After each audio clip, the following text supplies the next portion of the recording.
नमस्कार, knocking-news.com में आपका स्वागत है। मैं हूं गिरिजेश वशिष्ठ।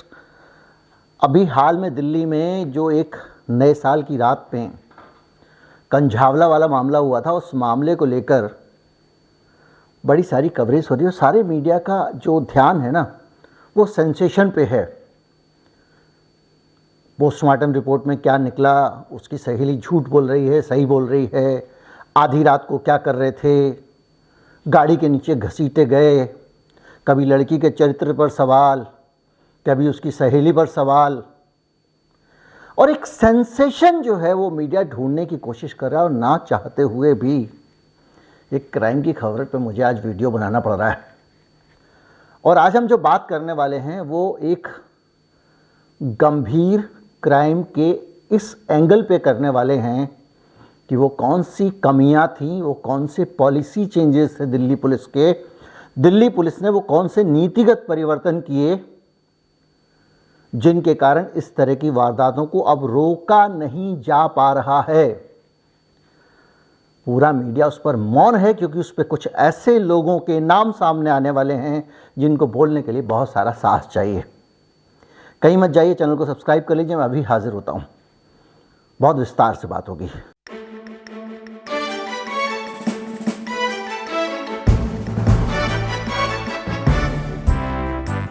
अगर आप हमारे चैनल को सपोर्ट करना चाहते हैं तो QR कोड स्क्रीन पर आपको दिखाई दे रहा होगा, उसको स्कैन कर सकते हैं। और डिस्क्रिप्शन में एक UPI ID भी है, उसका भी आप इस्तेमाल कर सकते हैं। मामला ये है कि जिस रात उस लड़की को एक कार के नीचे घसीटा जा रहा होता है, उस रात को, उस सर्द रात को, उस तकलीफ़ की आप कल्पना करें जब ठंडी सड़क पे आप जूता उतार कर पाँव नहीं रख सकते। घंटों एक लड़की को एक कार के नीचे घायल अवस्था में, जब उसको चोट लगी थी, घसीटा जा रहा था। और उस रात को 2 पुलिस पिकेट और 5 PCR उस रास्ते पर मौजूद थीं और एक की भी नज़र ना तो उस पर पड़ी, ना किसी ने उस पर सवाल किया। दूर लगे हुए एक CCTV कैमरे में साफ दिखाई दे रहा है क्योंकि एक जवान लड़की, एक बड़ा वयस्क व्यक्ति एक बलेनो जैसी छोटी कार के नीचे अगर फंसा हो और किसी की नज़र ना पड़े, किसी को दिखे नहीं, ये संभव नहीं। तो ऐसा हुआ क्यों? दिल्ली पुलिस ने नकारा और निकम्मा हो कैसे गई, ये समझना ज़रूरी है। और जब आप ये समझेंगे तो आपको ये जानना पड़ेगा कि क्या दिल्ली पुलिस ने कुछ बदलाव किए हैं। वो कौन से बदलाव दिल्ली पुलिस ने किए हैं जिसके कारण अपराधियों के लिए ज़िंदगी आसान हो गई है। इसके लिए आपको PCR की पूरी कार्य पद्धति को समझना पड़ेगा। दिल्ली पुलिस में पुलिस कंट्रोल रूम की जो गाड़ियाँ PCR गाड़ियाँ हैं, उनकी व्यवस्था जैसी अखिलेश यादव ने उत्तर प्रदेश में अब की है, पता नहीं कितने दिन वो रहने वाली है, जब की गई थी तो उसके पीछे मकसद ये था कि हर चौराहे पर पुलिस की एक तेज रफ्तार से चल सकने वाली गाड़ी होगी। जब भी आपको मदद की ज़रूरत होगी आप फ़ोन करेंगे और 5 मिनट के अंदर घड़ी से देखकर PCR की गाड़ी आपके पास रिपोर्ट करेगी। वो गाड़ी किसी पुलिस थाने, किसी SHO और किसी DCP से भी नियंत्रित नहीं होगी। जो दूसरे शहरों में रहते हैं उनको बता दूं, DCP मतलब SSP रैंक का अधिकारी। सीधे पुलिस मुख्यालय में एक पुलिस कंट्रोल रूम होगा, उस पुलिस कंट्रोल रूम का अलग से एक DCP होगा और वो जो PCR है वहाँ से नियंत्रित होगी। यानी जो जिले की पुलिस है आपकी, उसका उस PCR पे कोई आदेश नहीं चलेगा। और वो PCR वैन जब घटनास्थल पे 5 मिनट के अंदर पहुंचेगी तो उसके बाद वो अपने कंट्रोल रूम को पूरी इंफॉर्मेशन देगी, मामला क्या हुआ है। और पुलिस की जो लोकल थाने की टीम है उसको स्पॉट पर बुलाया जाएगा। और जो लोकल थाने की टीम जब वहाँ पर आएगी तो उसके बाद वो थाने में रिपोर्ट लिखाई जाएगी, मामला होगा। और यहाँ पर वायरलेस पे मैसेज आने के साथ साथ PCR की रिपोर्ट जाने तक वो पूरा मामला एक पैरेलल समानांतर रिकॉर्ड पे होगा, एक ऐसे रिकॉर्ड पे होगा जिसको थाने की पुलिस मैनिपुलेट नहीं कर पाएगी क्योंकि वो रिकॉर्ड अलग चल रहा है। इसके अलावा पीसीआर का एक मकसद था कि अगर किसी एक इलाके में कहीं पे कोई वारदात होती है, संदिग्ध दिखाई देते हैं, आतंकवादी वारदात होती है, तो पुलिस बहुत कोऑर्डिनेटेड तरीके से 4 चौराहे 8 चौराहे करके पूरा एक सर्कल बना लेगी और एक एक सड़क पुलिस के कब्जे में होगी, कोई भाग ना सके।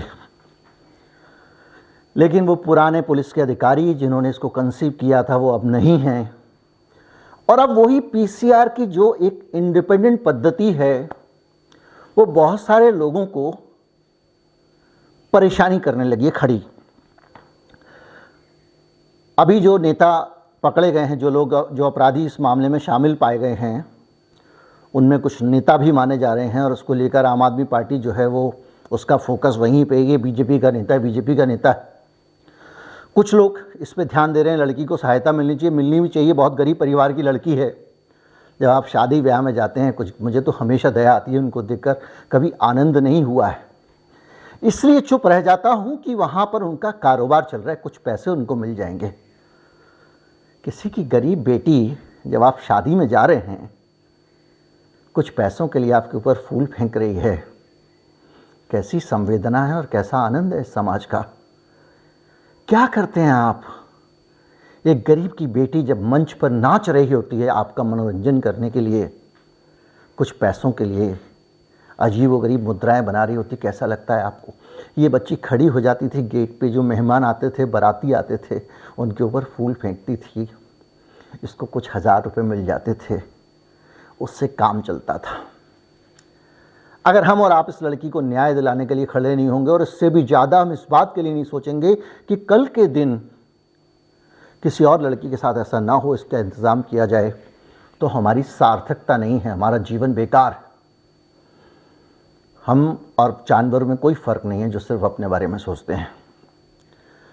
दिल्ली पुलिस में ये जो बदलाव किया गया पीसीआर में, इस बदलाव से एक परिवर्तन हुआ। मान लीजिए, फ़र्ज़ करिए किसी जगह पे, किसी पुलिस बूथ पे, किसी जगह पे वोटिंग हो रही है, मान लीजिए विधानसभा की वोटिंग हो रही है बूथ नंबर 1 2 3 4 5 मान लीजिए, और उस वोटिंग के जगह पे कहीं पे कोई तनाव होता है, एक निर्दलीय पार्टी का कार्यकर्ता है, उस बूथ पे दबंगई कर रहे हैं किसी बड़ी पार्टी के लोग, तो पीसीआर को फ़ोन करके बुला लेता था, 5 मिनट में पीसीआर को आना पड़ता था और उस धांधली को रोका जा सकता था। या कोई भी ऐसी चीज़ हो और रोका जा सके ना रोका जा सके, ये पक्का था कि धांधलीबाज जो नेता है उसको पीसीआर की टीम को भी देखना पड़ेगा और लोकल थाने को भी देखना पड़ेगा। तो ऊपर से अगर ऑर्डर आ गया लोकल थाने को कि आपके इलाके में एसएचओ साहब देख लेना ज़रा, हमारे लोग को कोई परेशान ना करे आज अगर वो धांधली करेंगे, तो एसएचओ साहब अपनी तो मैनेजमेंट कर सकते हैं, पीसीआर की गाड़ी की मैनेजमेंट नहीं कर पाएंगे। ये पीसीआर का महत्व था, ये इंपॉर्टेंस थी पीसीआर की दिल्ली में, जिस मॉडल को बाद में उत्तर प्रदेश में उन्होंने अपनाया। आपकी जानकारी के लिए बता दूं कि पीसीआर की ये पूरी व्यवस्था भंग कर दी गई है, इस व्यवस्था को समाप्त कर दिया गया है। और जो पीसीआर की गाड़ी थाने की, पुलिस की मनमानी के रास्ते में अड़ंगे डाला करती थी, जिले की पुलिस के लिए किरकिरी थी क्योंकि वो धांधली नहीं कर सकती थी, इस पीसीआर की गाड़ी को उसी जिले की पुलिस के अधीन दे दिया गया। और जो पुलिस कंट्रोल रूम था उसकी टेलीफोन ऑपरेटर की भूमिका रह गई। जब आप फ़ोन करेंगे तो पुलिस कंट्रोल रूम उस सूचना को ट्रांसफ़र कर देगा और लोकल पुलिस अब बॉस बन गई है पीसीआर की गाड़ी की। नतीजा वही हुआ है, कभी डीसीपी साहब के लिए घी का डब्बा लाना है, किसी के लिए कुछ और लाना है, बाकी काम करने हैं जिसके लिए पहले थाने की गाड़ियां काम करती थी, उन कामों में अब पीसीआर का भी इस्तेमाल शुरू हो जाता है। कहा तो ये गया कि पीसीआर आएगी तो स्ट्रेंथ बढ़ेगी, फलां तमाम सारी बातें, लेकिन आपने दिल्ली पुलिस का एक बहुत बड़ा सेंट्रलाइज कमांड सिस्टम ख़त्म कर दिया जानबूझ के। और ये जानबूझ के क्यों किया गया है, ये मेरे दिमाग में इसलिए आता है क्योंकि इसके पीछे आपको कुछ बैकग्राउंड देखनी पड़ेगी। दिल्ली पुलिस के कमिश्नर बनते हैं मिस्टर राकेश अस्थाना। राकेश अस्थाना का बैकग्राउंड ये है कि वो किसी ज़माने में गुजरात कैडर के अधिकारी हैं, कुछ बड़े नेताओं के इस देश के बहुत विश्वस्त रहे हैं, बहुत सारे मामलों में वो जांच कर चुके हैं जिनमें ये नेता जेल जा सकते थे, ऐसी आशंका थी। उसके बाद वो आते हैं और उनको मनचाही नियुक्तियां मिलती हैं। सीबीआई के चीफ को बदल दिया जाता है क्योंकि वो इन अस्थाना साहब के खिलाफ जांच करने वाला था। ये सीबीआई में काम करते थे। आधी रात को, सब जानते हैं वो विवादास्पद मामला, मैंने वीडियो भी बनाया था। अस्थाना साहब को सीबीआई चीफ बनाने की कोशिश होती है लेकिन कोर्ट रोक देता है, तीसरा आदमी बन जाता है। फिर अस्थाना साहब को एक कन्फ्लिक्ट ऑफ इंटरेस्ट वाली जगह पे नियुक्त कर दिया जाता है। जो ड्रग्स की तस्करी होती है, नशीली दवाओं की तस्करी होती है, वो ज़्यादातर बॉर्डर से होती है। आजकल भी बहुत सारे ड्रोन वगैरह देखने में आ रहे हैं पंजाब के बॉर्डर पे, राजस्थान का बॉर्डर, पंजाब का बॉर्डर। और इन बॉर्डर से कोई तस्करी करके घुस ना आए, इस काम के लिए बॉर्डर पे बॉर्डर सिक्योरिटी फोर्स, सीमा सुरक्षा बल मुस्तैदी से तैनात रहता है ताकि परिंदा भी पर न मार सके। एक दूसरा डिपार्टमेंट है इस देश में जो है एनसीबी, नारकोटिक्स कंट्रोल ब्यूरो, जिसका काम स्पेसिफिकली नशे के कारोबार को नियंत्रित करना है कि नशे की तस्करी तो नहीं हो रही, ये तो नहीं हो रहा, वो तो नहीं हो रहा। जाहिर बात है कि ये दोनों डिपार्टमेंट ठीक वैसे ही जैसे थाने की पुलिस और पीसीआर की पुलिस, वैसे ही एनसीबी और बीएसएफ दोनों डिपार्टमेंट अलग हैं। इसलिए अगर एक डिपार्टमेंट गड़बड़ी कर लेगा, धांधली कर लेगा, पैसे खा लेगा, करप्शन कर लेगा, बिक जाएगा या ब्लैकमेल हो जाएगा। देखिए, सब जगह मनुष्य काम करते हैं और मनुष्यगत कमजोरियां किसी में भी हो सकती हैं। तो अगर एक force, checks and balances system इसीलिए बनाए जाते हैं कि मनुष्यगत कमजोरियों का नियंत्रण किया जा सके। तो एक डिपार्टमेंट, चाहे वो एनसीबी हो या बीएसएफ हो, अगर गड़बड़ी कर लेगा तो दूसरा डिपार्टमेंट बैठा है, ज़्यादा लंबे समय तक मामला नहीं चलेगा। लेकिन अगर दोनों ही जगहों का हेड एक ही आदमी को बना दिया जाए तो आपको नहीं लगता कि ये कन्फ्लिक्ट ऑफ इंटरेस्ट एक तरह का हो जाएगा? या उससे भी ज़्यादा इंपॉर्टेंट जो ह्यूमन नेचर के चेक्स एंड बैलेंसेस होते हैं वो ख़त्म हो जाएंगे। जैसे कि पीसीआर की पुलिस को थाने में दे दिया गया, वैसे ही बीएसएफ और एनसीबी एक ही आदमी के अंडर में दे दी गई। दिल्ली पुलिस का कमिश्नर बनाने से पहले मोदी शाह साहब की जो सरकार है, गृह मंत्री हैं शाह साहब, एनसीबी के ये दोनों चीफ हुआ करते थे। उसके बाद सीधे दिल्ली पुलिस को देखते हैं अमित शाह जी, उनके अंडर में सीधे अस्थाना साहब आते हैं और पुलिस कमिश्नर बनते हैं दिल्ली के। और बहुत सारे तथाकथित रिफॉर्म्स दिल्ली में उन्होंने किए। उनमें से एक रिफॉर्म ये था कि जो सेंट्रलाइज पुलिस कंट्रोल रूम का सिस्टम था, पीसीआर वैन का सिस्टम था, उसको नष्ट कर दिया। इसीलिए एक लड़की कार के नीचे घसीटी जाती है, 5 पीसीआर वैन के खड़े होने की जगह से निकलती है, कोई देख नहीं पाता है। मतलब साफ है कि जो पीसीआर वैन है, हो सकता है कुछ लेने गई हो, कुछ खरीदने गई हो, किसी काम से गई हो, कहीं भेज दिया गया हो। क्योंकि अब वो पीसीआर वैन सीधे पुलिस कंट्रोल रूम को रिपोर्ट नहीं करती है, जो उसका जीपीएस से ट्रैकिंग करता था, जो देखता था कि 5 मिनट में पहुंचे कि नहीं पहुंचे, झूठी कॉल तो नहीं कर रहे हैं, हम पहुंच गए जनाब। ये पूरा सिस्टम था, वो सिस्टम हो गया ख़त्म। और ये चीज़ें जब होती हैं तो इसका रिफ्लेक्शन काम पे आता है। अब नए पुलिस कमिश्नर साहब जब से आए हैं, सितंबर तक कहा जा रहा था कि इस सब पूरी व्यवस्था को ख़त्म करके दोबारा से पुरानी व्यवस्था लाऊंगा। दिसंबर निकल चुका है, अगस्त की घोषणा थी। कमिश्नर साहब बदल क्यों नहीं पाए? कौन से फैक्टर्स हैं, कौन से कारण हैं, कौन सी स्थितियां हैं? सितंबर से दिसंबर के बीच में क्या क्या हुआ? और जो कुछ हुआ उसके साथ साथ एक गंभीर चीज़ हुई और वो ये हुई कि इस लड़की की जान चली गई। अब आप बताइए कि वो कौन सी खबर है जो आपको दिखाई जानी चाहिए थी। ये खबर अगर मीडिया उठाता है, मेन स्ट्रीम मीडिया, और दिल्ली पुलिस पर दबाव बनाता है, दिल्ली में पीसीआर सिस्टम को फिर से चाक चौबंद करता है, तो आप सोचिए कि अपराध को रोकना कितना फिर से आसान हो जाएगा। उम्मीद करता हूँ वीडियो आपको अच्छा लगा होगा। ये इस मामले में एक पहलू है, अगर आप बहुत सारे दूसरे पहलुओं को देखेंगे तो उस पर भी नज़र जाएगी। जैसे इन लोगों के मामले में पुलिस अनावश्यक उदारता बरत रही है। आप सोचिए कि कार का मालिक है आशुतोष, और आशुतोष ने अमित को कार चलाने के लिए दे दी। अमित के पास कार का लाइसेंस नहीं है, ये जानते हुए दे दी।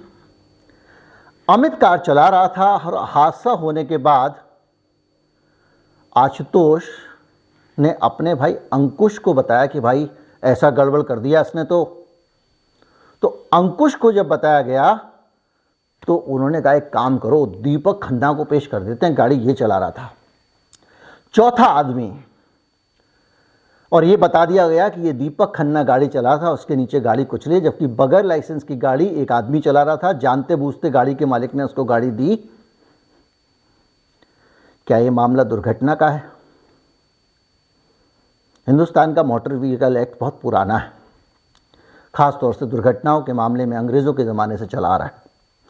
उस ज़माने में गाड़ियाँ अंग्रेज़ों के पास होती थीं, बड़े लोगों के पास होती थीं, आम लोग सड़कों पर हुआ करते थे पैदल। अब कोई अगर आदमी किसी बड़े साहब की मोटर के नीचे आ जाए, अंग्रेज़ साहब की आप कल्पना करिए कि अंग्रेज़ साहब को गिरफ्तार किया जाएगा? नहीं। इसलिए मोटर व्हीकल एक्ट को बनाया गया था जमानती कानून, और थाने से ही जमानत दे दी जाएगी। और दूसरी चीज़, दुर्घटना के केस में दोनों पक्षों को समान रूप से जिम्मेदार माना जाता है। ये बना के अंग्रेज़ कानून चले गए, क्योंकि उनका मकसद ये था कि अगर मोटर व्हीकल के एक्सीडेंट में हमसे कोई आदमी मर जाता है तो थानेदार साहब अंग्रेज़ साहब बहादुर को गिरफ्तार ना करें, उनको जमानत लेकर छोड़ दें स्पॉट पे ही, और मुकदमा दोनों के खिलाफ चले। बाद में इसमें कल्पेबल होमिसाइड, अनजाने में किसी की जान ले लेने का कानून जोड़ा गया। और जब वो कानून जोड़ा गया कि भाई ये कानून भी आप लागू कर सकते हैं, तो पुलिस को ये सुविधा दी गई कि अगर आपको लगता है कि किसी ने अपनी लापरवाही से किसी की जान ले ली है या आपराधिक लापरवाही करके किसी को मार दिया है, तो वो जमानत वाला प्रावधान लागू मत करना। पुलिस ने जो मुकदमा दर्ज किया, इसके बावजूद कि आप ड्राइविंग चलानी नहीं आती थी, ये नहीं आता था, अपराध किया, दूसरे आदमी को ड्राइवर बता दिया, उनके ऊपर वो सामान्य कानून लगा हुआ है मोटर व्हीकल एक्ट का, एक्सीडेंट वाला। पुलिस अभी तक एक्सीडेंट मानकर चल रही है। सारे दबाव चल रहे हैं। एक दबाव अमित शाह जी आप भी डाल दीजिए पुलिस पर कि भाई मुकदमा चलाओ, अरेस्ट करो इनको, क्या तमाशा हो रहा है। लेकिन नूपुर शर्मा याद है, अभी तक एट लार्ज है। कुछ लोगों के छोटे छोटे अपराध और कुछ लोगों के बड़े बड़े अपराध, छोटे छोटे लोगों के अपराध बड़े बन जाते हैं और वो सालों साल जेल में कैद काटते हैं। और बड़े बड़े अपराध करने वाले इसलिए बढ़ जाते हैं क्योंकि इनको पॉलिटिकल पैट्रोनेज मिला होता है। आशा करता हूँ इस मामले में ऐसा ना हो। नमस्कार, जय हिंद।